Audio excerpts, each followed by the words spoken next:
Hello guys, this is Megha and welcome back to Megha's kitchen. तो आज के আমি তোমাদের সাথে শেয়ার করব তন্দুরি রেসিপি। এই রেসিপি ফলো করে যদি তোমরা তন্দুরি ঘরে বানাও তাহলে দেখবে একদম সেম দোকানের মতো টেস্ট আসবে। তো তন্দুরি বানানোর জন্য আমাদের যা যা উপকরণ লাগবে আমি সব গুছিয়ে নিয়েছি।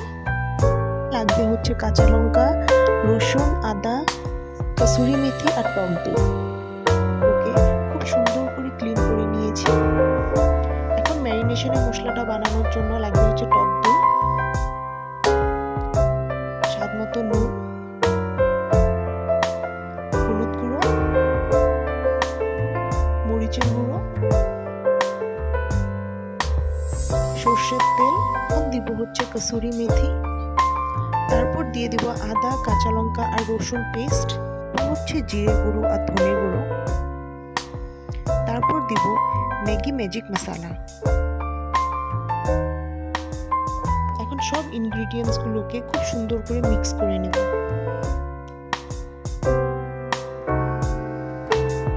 এখন আমি ক্লিন করে রাখা চিকেন পিসেস গুলোতে সুন্দর করে কাট লাগিয়ে নিব, যাতে আমি ম্যারিনেশন করার পর মশলাগুলো একদম পুরো ভিতর অবধি খুব সুন্দর করে চলে যায়।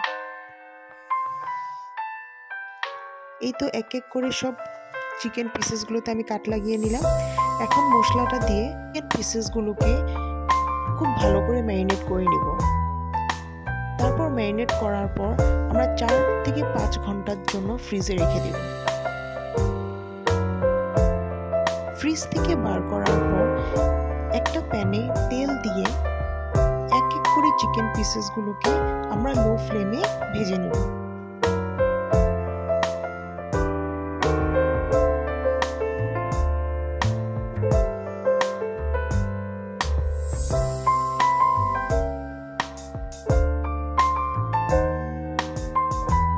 চিকেনের বোথ সাইড গুলোকে আমরা গোল্ডেন ব্রাউন করে ভেজে নিব।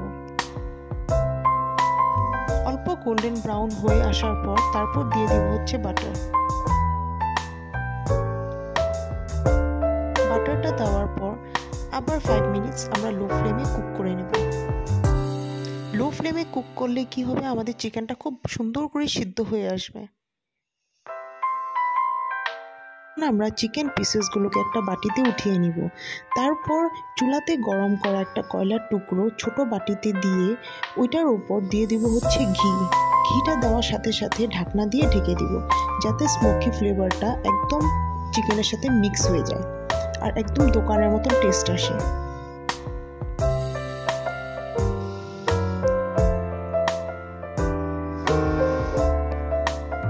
এই তো আমাদের রেডি হয়ে গেল একদম দোকানের মতন তন্দুরি চিকেন।